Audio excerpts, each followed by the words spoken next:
War Room Sports, www.warroomsports.com. What? Ain't no more to it.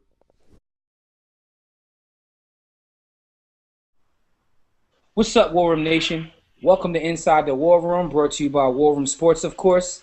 My name is Jimmy, and I'm your host today. We have a nice roundtable today to talk about Jrue Holiday. We have B. Austin of War Room Sports. We have Devin, of course, of War Room Sports. From In the Clutch, we got O.J. Philly. And from the Broad Street line, we have the one and only Roy Burton. Gentlemen, I brought you on today to have this discussion about Jrue Holiday because he's having a great season for the Sixers. But when we look at the All-Star team, there may be a shot he can make it, but there's a shot he may not. So I want to get each of your thoughts on this. I'll start with you, B. Austin. What are your thoughts on the season he's having, as well as his chances of making All-Star team? No, that's I'm really impressed with Jrue. I've seen marked improvement in his leadership, his one-on-one defense, and actually his overall fitness. You know, I think he's in much better shape than we've seen him come in the past seasons. He's stronger, looks physically stronger, and then of course, you know, from a numbers standpoint, he's averaging close to 19 points a game. 4.2 rebounds and close to 6.5 assists. Somebody may have to check me on the assist numbers. So I'm impressed with the season that he's having. I mean, he's definitely right on the cusp of being a premier point guard in this league. Will he make the All-Star team? That's going to be challenging with Dwayne Wade, and Rondo kind of being staples and fixtures there. I think the name power of those guys, and they're already established as stars, it's going to be an almost insurmountable mountain for Jrue to climb for this first year. But if he continues to play at this level, he may supplant one of them in seasons to come. But yeah, the star power thing, because for the starters, you've got, you know, the fan vote. So he's up against the fan vote. Most folks don't know who Jrue Holiday is, to be candid. Deron is a known brand. Rondo's a known brand. Dwayne Wade. Those are known known cats. And even for some, Joe Johnson, jury's still out as to whether he would. Got you. Okay, well let's see, Dev. To your point, Dev. Me and you have had a conversation in the past where we thought he was getting ready to turn a corner. And last season, it kind of looked like he took a step backwards, but he's back this season. So, right. What's your impressions of the season he's having? Right, kind of like you said, as a rookie, he came out, showed some promise. His defense was a little bit stronger as a rookie than it was last year. Last year, It seemed like he didn't really want to guard anybody. This year, I'm kind of noticing that he is playing defense again. And to B. Austin's point of Jrue actually looking like he's more fit, I mean, I guess you have to be in better shape if you plan to shoot as much as he shoots these days. Putting that ball up is not an easy thing. But what I noticed in his game this year is even though he shoots as much as he does, his passing kind of impresses me because I'm not used to seeing him look for guys, not even just looking for them. The way he's actually finding guys is surprising me because I really didn't know he had that kind of passing ability. And it's kind of ironic that he's showing that in a season where he's decided to kind of take the mantle offensively, scoring-wise as well. So as far as his chances to make the All-Star game, like that list B. Austin named, the only shot that he may have, even though Darren Williams has that name value, he's probably not going to get in as a starter. And because he's not having the season that we're used to seeing from Darren Williams, the coaches might go out on a limb and replace him with another guard. If that guard's going to be Jrue Holiday or not, the jury's still out on that because you still have youngsters like Kyrie Irving. Even though he misses time due to injury, it's going to be an uphill battle for him. You're absolutely right. That's tough. And to keep in mind that the All-Star game is now guards and, front court? Guards and front court. It's just back court and front court now. So it's not like there's point guards, shooting guards, small forwards, and centers and that nature. So, OJ, what's your opinion of his season as well as his chances of this All-Star game? Just to piggyback on the other guys, I was looking at Jrue Holiday's stats this morning, and there's no question that this is the best year of his career, his young career, that is averaging almost 19 points a game. And I think when I looked at it this morning, he averages 9 assists a game, which is a big improvement from last year, because one of my biggest criticisms of Jrue Holiday from last year is him missing a lot of open passes, open looks for assists, easy baskets, which I know, the Sixers struggled with that last year, but he's definitely improved. And as you guys said earlier, he improved his defense as well. And, I've been one of his biggest critics, but I can't criticize him too much this year, if at all. I mean, his turnovers are up. Looks like he has about 1 turnover up from last year, I believe. But as far as offensively, defensively, he's definitely improved, and he's one of the up-and-coming stars of the NBA. I mean, he came along slowly, and plus we have to realize that, he only had 1 year of college, and he basically still came in the league when he was 18, 19 years old. So he had a lot of growing to do, and I think Doug Collins was the right kind of coach for him for his evolution, so to speak. But as far as him going to the All-Star game, it is going to be very tough because I looked at the standings as far as voting this morning, and he only has about 66,000 votes. Of course, he's not going to be in the top 2, but he's still behind guys like Monte Ellis, Kyrie Irving, as we just mentioned. But it's going to be tough. It's going to be up to the coaches, whether it's Eric Spoelstra with the Miami Heat or Mike Woodson, whoever comes up with that best record. Do they know him enough, or do they think highly enough of Jrue Holiday to put him in on one of those roster spots? Yeah. Coaches, do the right thing. Do the right thing, coaches. I apologize to Jrue because I shorted him by 2.5 assists. Yeah, I was about to say about the assist numbers. I'll take that extra turnover. Exactly. He's giving you 3 more assists, and he's handling the ball more. Sure. So it's the turnover ratio, right? Yeah. Right. So last but not least, Roy Burton of the Broad Street Line, of course, fame. What's your opinion on the season he's having, as well as his, chances of going to this All-Star game? Well, I think the best part of his season is the fact that he has those 9 assists, and with the guys he has on this team, I don't know where these 9 assists are coming from, because I see a lot of guys just settle in for long range jumpers like Spencer Hawes and LaVoy Allen. But in all seriousness, like Dev just said, I'll take the 3.8 turnovers, which leads the league, by the way. I mean, that's it's not nothing to sneeze at, but I'll take the 3.8 turnovers if he has 9 assists a game. That's still a 2.2, 2.3 to 1 assist to turnover ratio, which is still very good. And so I don't see any reason, anyway, like he wouldn't be on the All-Star team. Like, he's the only player in the NBA who's averaging 18 points and 9 assists per game. The only 2 guys that you can say definitely are ahead of him are the top 2 guys in the All-Star voting. That's Wade and Rondo. Like, those 2 guys are going to be top 2 guys in the All-Star voting, and that's fine. They'll make the team. But Deron Williams is having an off year. Kyrie Irving has 3 times as many votes as Jrue Holiday, but he's been injured. Other guys ahead of him are like Raymond Felton, Monte Ellis, Ray Allen. Like, Jrue Holiday's having a better season than all these guys. So I don't combined. Exactly. So I don't see, other than Kyrie Irving, which I think he probably deserves to get in. He has the Uncle Jrue factor. Yeah, he's got the Uncle Jrue. He's averaging like 23, 5, and 5. So he'll get in, and he deserves to get in. But other than Irving, nobody else in the East, no other guards in the East are having a better season than Jrue Holiday. Roy, you want to hear something crazy? They're even talking about J.R. Smith making the All-Star team. J.R. and there's no. You know what's funny? Like, Jrue Holiday has, I think it's like 2,000 or 3,000 more votes on the All-Star team than Jason Terry. That tells you all you need to know about this fan voting. Yeah, we got to get rid of the fans, man. Exactly.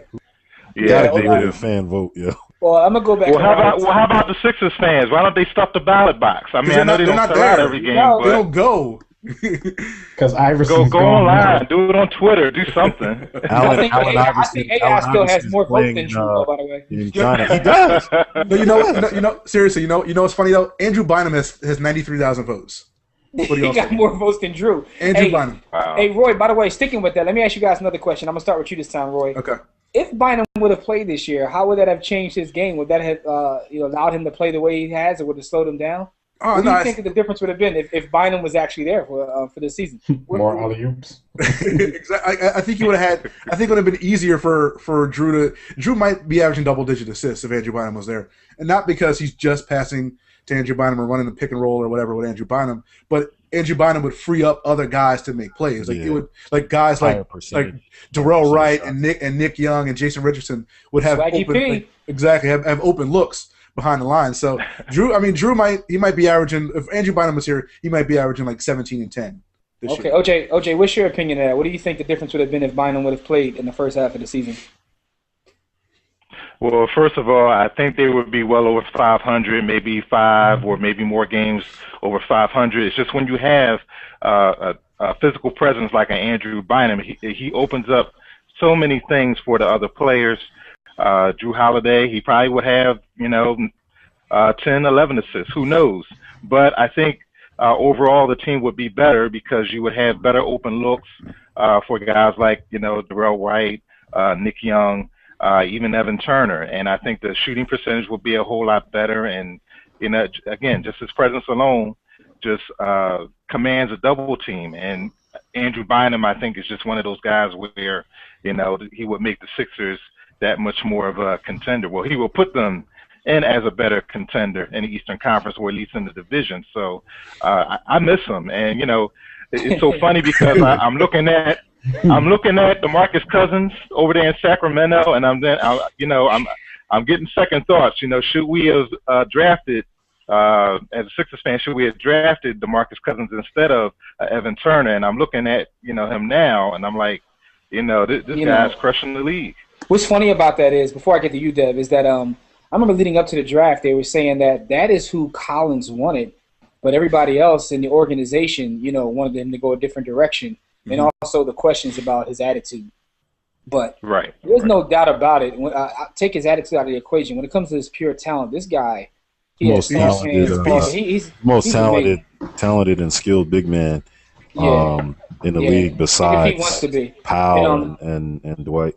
And what's funny is he has this the reputation of being lazy you can't take the attitude having an out attitude. of Jimmy. But and you really can't. But to give you guys a little story, I remember I went to a Sixers game when they played them, and this guy was so lazy that even in the layup line, he was laying across the bench on his team's bench when everybody else was warming up and in the layup line. He didn't even participate. Wow. So anyway, with that being said, Dev, what is your opinion? What kind of difference would Bynum have made this season in terms of Jrue and with the team where they are right now in general? I agree with the consensus that Jrue, at this point, he probably will be averaging more assists because Bynum would open the floor up for other guys. And obviously the team was made in Bynum's image because they have so many shooters now. So it would be easier for them to get off their shots. And then when Jrue Holiday's scoring might even be easier because a lot of times when he's going to the hole, he's doing a lot of weaving in and out of traffic. If you have Bynum down there taking up some space, I think that would make that whole thing a little bit easier.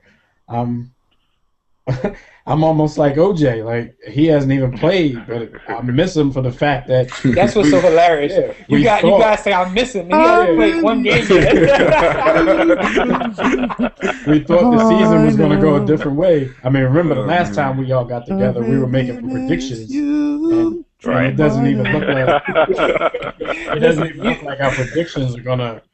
Our record predictions are going to come true because Bynum still hasn't played. Listen, you guys know that I went out on a limb. I said they're going to win 50. I was crazy, but I was hyped. I thought Bynum would play, and I thought he would dominate in the East. B. Austin, last but not least, what's your opinion of what the difference would have been if he could have played this first half of the season? Jrue Holiday would be at about 17.5 and call it 10.8 assists a game. I like how he gives exact numbers, doesn't he? Yeah, I think that defensively he would have been a nice presence at the bucket. He definitely would have opened the floor up. I don't know that it would have gotten us to 50 wins. I was tripping. Yeah, you were. But I was excited though, man. I think that there's really something to the fact that. Or the not the fact, but the rumblings that you hear that he really doesn't care, or he's really not that engaged with the game of basketball. He's just got that much talent. And I question what this whole tenure in Philadelphia is going to be for Andrew Bynum, because like y'all have said, even if he doesn't play a game and his contract's up, somebody's going to max him. Yep. And if we want to keep him in town, we're going to have to max deal him. And what is that going to lead to with someone that's not engaged in their profession? I'm Man, you scared know what? to death. You scaring me with that. Let's I've say seen that for a Billy whole King. nother video, man. I've seen Billy Yo. King. I've seen Billy King pay dead bodies 8-figure contracts. So I'm nervous, man. Listen, I've come from that. I don't even wanna get- Billy King single-handedly caused me to hate Chris Webber, and that used to be one of my favorite players. Listen, I don't even want to get into. I don't even want to get into that conversation because At least he's moved that's a on. whole nother video. But last but not least, You gotta have more faith in the front office now than the Billy King days. So this is true. Yeah, but last but not least, though, last but not least, I'm Sorry. just gonna go around the table. Starting with you, B. Austin. Does he or does he not make the All-Star team? I don't have faith. I don't have faith in the coaches quite yet. I'm gonna say no. Okay, Dev, what's your prediction? Does he or does he not make the All-Star team this year?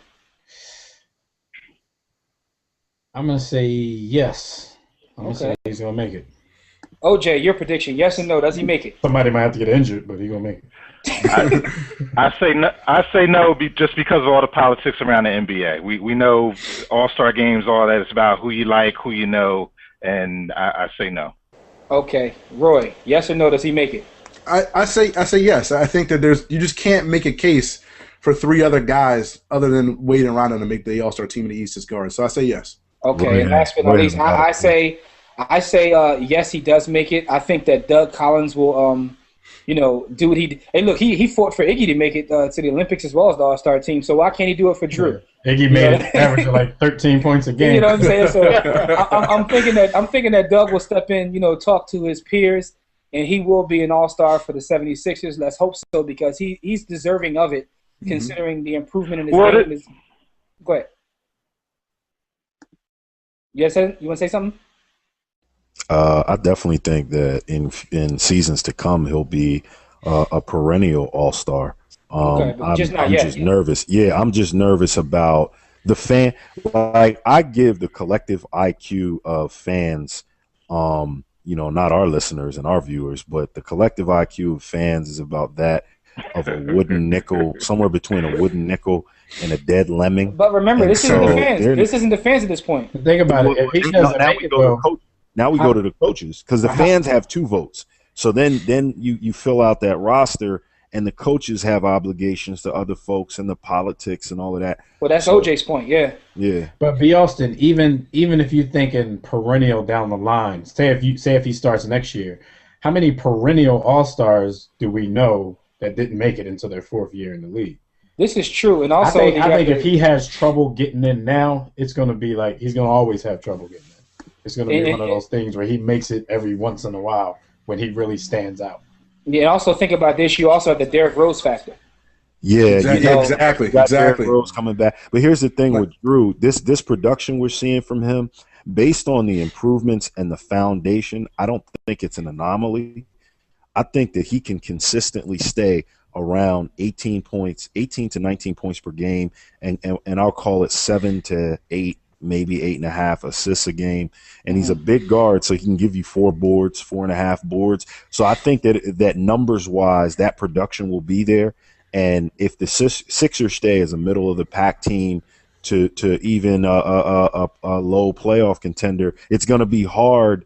You're going to be hard pressed to keep him off, because the Cavaliers ain't going to be shit. So, I mean, even though it's difficult to keep Kyrie off because he's a darling, and I love Kyrie's game, I mean, but it's going to be hard to justify putting him in over someone that with that production. You're going to have the Uncle Jrue factor. Kyrie may be starting soon. Yeah, he got the superstar factor. Kyrie has like the Uncle Jrue factor. He may be starting soon. Whereas though now he's competing with Rondo and those other guys. Wade, Rondo, D Rose, and Kyrie. And Kyrie Irving. That's 4 right there. Yeah. Yes. Kyrie's going to be in that mix. Kyrie's going to be it. He's going to be that perennial that you're talking about for sure. Right. And let's not get it twisted. Kyrie is a beast. Yo, he is nice. Kyrie is That's nice. my man. But Jrue deserves it. Jrue deserves it from production standpoint and from leadership. We'll see.